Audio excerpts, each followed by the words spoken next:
And you think, this is the weird thing about being an MP. It's the one job that you can have, or you can have a shitload of other jobs. You know, no other jobs can you get away with that. I've never stood on London Underground and heard, sorry for the late arrival, this is due to the driver attending a shareholders meeting at ICI.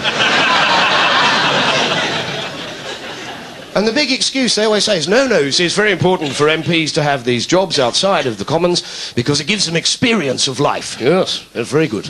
And you think, well, it's just strange that all the jobs that give them experience are well-paid, well-remunerated jobs in the city.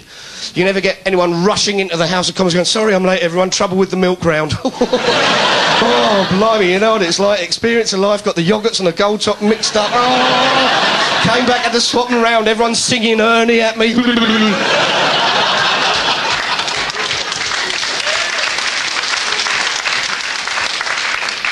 So he's on all these boards, and some of the companies he forgets to register them on the book of members' interests, and he's told off twice, and he apologises for his little mishap and forgetfulness.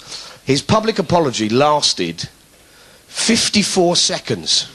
Sorry. 54 seconds. They should have got his mum in. Do it again, this time properly, and mean it. Then we started having a look at his company accounts. Now, all staff connecting with processing purchase ledger transactions left the company or gave notice of their intention to leave. Within the same period, the accounting machine involved in the preparation of the purchase ledger system broke down twice. The second time, irreparably. A number of accounts department staff volunteered for redundancy, including the cost clerk. Now, the cost clerk's quite important. That's the person who knows exactly what's going on at any moment and can tell you whether you're in profit or loss. Now, Geoffrey's in charge of the company that basically has no accounting staff. They shortly afterwards go down the tubes with 10 million quid's worth of public money pumped into them. This is the man that then goes on to balance the government's books as Paymaster General. And you're thinking, accountancy isn't your strong point. Geoffrey must have been standing in Whitehall with all his ministers going, no, I just don't understand. If Farmer Jack's got 5 apples... And the weird thing is, you think this is the man that Tony Blair chose to be his Paymaster General. They've just won the election. Huge landslide. The morning after, Tony's standing there. Right, who shall we have as Paymaster General? Oh, I know. I've got someone. You know the bloke who shot his son in the foot. You know that case. Come on. No, pissed on the M6. Yeah, that's the guy. Oh, did all that business with Maxwell. Well, so many of us did. Yeah, but come on, you know the guy. Lutchen's Mansions, real laugh, Triumph motorcycle, down the tubes. Oh, I stayed at his villa in Tuscany. Oh, Robinson. In fact, I'm slightly wrong about that, because people say Geoffrey owns a villa in Tuscany. And it's not actually a villa, it's a village. And so this is what's at the heart of why they chose him.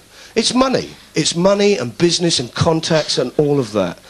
And you think, we're trying to get near to Geoffrey, we're trying to get near him to get a bit more out of him. We phoned him up.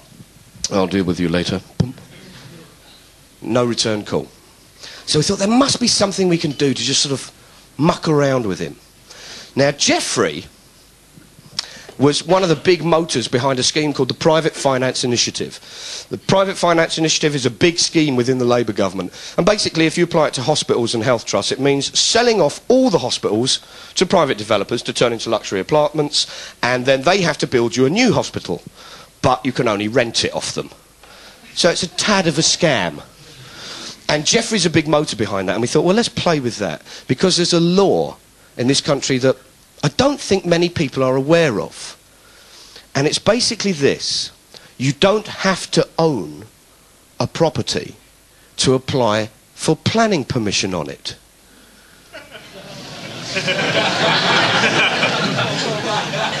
So we thought, interesting. Let's get Geoffrey's property, his Lutchen's mansion. There are the plans. Let's get the plans and let's apply to the Planning Council Committee for a change of usage. Let's try and convert Geoffrey's Lutchen's mansion into an old people's home. as an extension of Coventry PFI. This is a letter from the town planners. It seems to me that this property would come within the scope of policy C9 of the adopted Test Valley Borough Local Plan, copy attached, and is therefore eligible for consideration for any institutional reuse. We're on our way. We're on our way here. And then things got a tad weird. Because we're playing with this and we're sort of like, you know, busily drawing in the B-days and the handrails and all of this. And we found something else. Have you got that here? This is the land registry. Anyone can get hold of these, land registry. And it mentions on the land registry of Geoffrey's property that on 27th of August 1998 the proprietor was Cheltenham and Gloucester PLC. He's taken out a mortgage on his £3 million Lutchen mansion. And we thought, funny. What's the bloke who's funding everyone else's mortgages doing taking out a mortgage?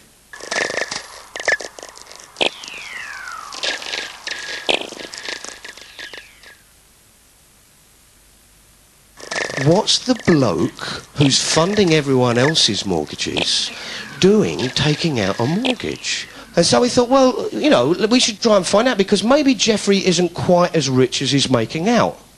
Other businessmen have done that in the past, haven't they? Fayed, Maxwell, you know, people like that. So, you know, it's possible that other people could do it. So we started looking at his other business accounts. And we found out that last year, this year in fact, Geoffrey lost £4 million because the share value of his company Transtech dropped. And you think, ooh, not as rich as you think. Then he's got the loan out to Mandelson, that's 373 grand. You think, ooh, could have problems paying that if Mum doesn't die. Do you know what I mean? So, then we're thinking, well, you know, let's have a look round, see what else he's got out there. You start looking at the stuff. He owns New Statesman magazine. Now, New Statesman magazine has never made a profit. It's never made a profit. All it does is talk about the internal policies of Labour Party. You're not going to sell that, even if you have Ewan McGregor and Cindy Crawford naked on the front cover doing the front-bottom dinner dish dance. You're not going to have it. So you think, well, you know, what's going on here? So we started digging around some of the other stuff. And we found out he's a big supporter of Coventry City Football Club. And he recently gave them a £5 million unsecured loan. I think, oh, that's a lot. Does he stand a chance of getting his money back? So we had a quick shifty through their accounts and we find out they owe the bank 18 million. And we think that's quite a lot. Geoffrey, is he going to get his money back? Then we get out the land registry and find out that Coventry City, 2 days before Geoffrey took his mortgage out, took 2 mortgages out on the football ground. And you think, oh, he had it again. He can't resist a mortgage. Lovely mortgage. Lovely. Go and slam it in the door. You think this is just weird. So we showed the accounts to these accountants and we said, what chance is there of Geoffrey getting his money back? And they said, well, Geoffrey wants to get his £5 million back. Basically, Coventry City have got to start winning a few games. We said, what, like the European Cup? They said, that would help. Twice, that would be very beneficial. Or the other chance they've got of actually getting the money back is you sell off the old ground to developers, you build on a new site, create this huge big shopping centre with a football pitch in the middle. Could be the way forward. Lo and behold, on Friday, they've got these plans to turn the whole thing. Shopping centre, football pitch in the middle, no public inquiry, all on the nod of John Prescott. Now, we have actually got photographs of John Prescott and Geoffrey Robinson exchanging brown paper envelopes. I'm lying, but it was worth a punt.